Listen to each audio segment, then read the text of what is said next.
Apie pokyčius prie vieno didžiausių uostamiesčio prekybos centrų – Akropolis – jau esame kalbėję ankstesnėme savo reportaže.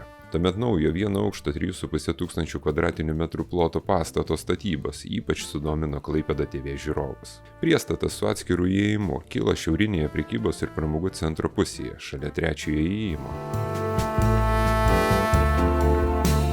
Žiūrovų reakcijos buvo įvairios. Vieni džiaugiasi tokia plėtra, kiti ją vertino kritiškai, tačiau abejingų neliko.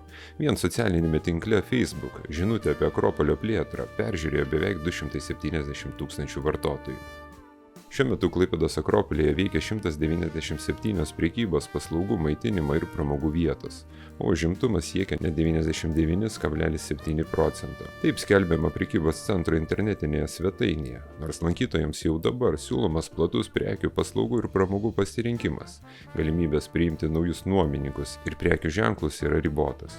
Todėl planuojama plėtra turi suteikti daugiau galimybės atsirasti naujoms parduotuvėms ir paslaugoms, o uostamiesčio gyventojams bei miesto svečiams dar platesnį pasirinkimą ir naujas patirtis. Prekybos centro pateikiama informacija rodo, kad nors šios žiemos rūpesčiai kiek pakoregavo statybų eigą, naujojo pastato atidarymo vis dar galima tikėtis jau šių metų rudenį.